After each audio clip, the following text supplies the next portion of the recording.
I think it's from that first test match is my favourite cricket memory. I remember walking out to bat, I looked up at the scoreboard and it said, "Congratulations, Shane Warne, you're the 350th test cricketer to play for Australia."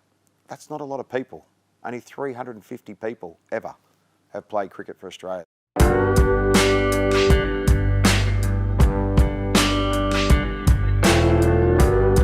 Well, I think the cherry Negroni would be the right one because you've got to pop your cherry, and I popped my cherry playing cricket for Australia at the Sydney Cricket Ground. December 30, 1991 I got picked. Had New Year up in Sydney and then made my debut game for Australia at the Sydney Cricket Ground, which was a pretty amazing experience. I was walking with Dean Waugh and we both had a couple of pies, a couple of beers in the members, and we had them all under arm trying to carry them and drink them. And as I ran into the team manager, Ian McDonald, he said, "I'd go easy on that, you could be playing the next test match." And I went, "Yeah, whatever, mate, yeah, sure, Macca." That night, I got the phone call, December 30, 1991, "You've been picked in the squad for the next test match in Sydney." So we just kept going, you know, we just kept drinking that night, all of us, and celebrated that.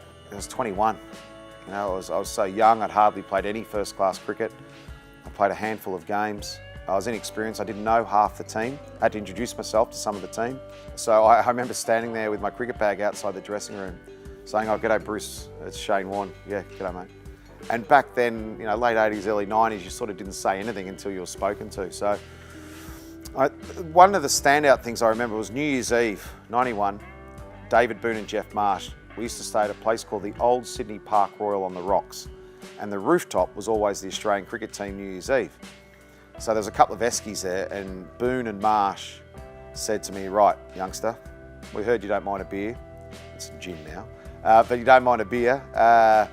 We're going to finish these Eskies and watch the fireworks. I went, "Okay, let's go."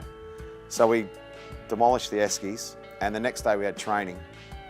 And Bob Simpson, our coach, used to have a thing called make a yard.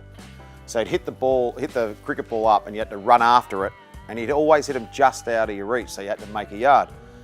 And he'd sort of embarrass the young fella, and sure enough, all the old guys were watching me, and I just couldn't do it. I was gone. I was unfit anyway. I was overweight. I was 99 kilo. I was a fat bastard. I was nowhere. And I had the worst hangover after drinking with Marsh.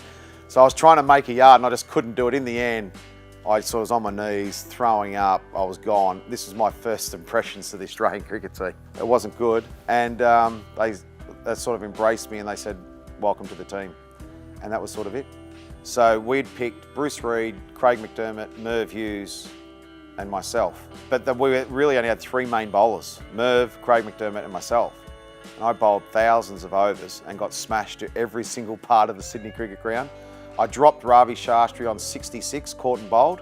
He went on to make 206. He was caught at deep cover, the late, great Dean Jones, a fellow Victorian. He caught it, I got it, and I ended up having the figures of 1 for 150 my first test match, and I thought, well, at least they can't take that away from me. I'll never play again, but at least they can't take that away from me. That Indian side then had Dilip Vengsarkar, Kapil Dev, Muhammad Azharuddin, Sidhu, young Sachin, I think he was 12. I don't know how old he was. He looked like he was about 12. He was probably 16 or something. He made 100. Ravi Shastri made the 200. So they had an unbelievable batting team. Their bowling wasn't that strong. Kapil Dev was towards the end, but their batting was dynamite strong. Sanjay Manjrekar as well. So they were really good. So at the end of it, I thought, look, I thought, you know, I didn't bowl very well. I got smashed. That'll be it. Luckily enough, they stuck with me, and I sort of like to think I repaid them over the years to repay the selectors that showed faith in me. I think though, when I look back, people often ask, what's your favourite cricket memory? And I think it's from that first test match is my favourite cricket memory. I remember walking out to bat, I looked up at the scoreboard and it said, "Congratulations, Shane Warne, you're the 350th test cricketer to play for Australia." And as I was walking out, I thought, that's not a lot of people. Only 350 people ever have played cricket for Australia. So I was pretty proud of that. And looking back, I think it's really important that you have those. If you come onto the international scene in any sport, top level sport, and you do really well at the start, I don't think that holds you in good stead. Sure, there's exceptions to the rule. But I think if you struggle at the start, I think it makes you appreciate how hard it is, top level sport, all the things that go along with top level sport. So struggling at the start, I thought, gave me a great foundation to appreciate the successes more when I had them. I was in and out of the side for a bit, and when I came back in Boxing Day Test match 1992 against the West Indies, I took 7 for in front of my home crowd, 90-odd thousand people at the Boxing Day Test, and from then on it was pretty good. When you play top level sport, you really just don't want to embarrass yourself, and you want to prove to yourself and everyone else that you're good enough. So no matter what anyone says to you, they can say you're good enough, keep at it, stick with it, keep training hard, and all those things, but until you actually do it yourself, you don't believe.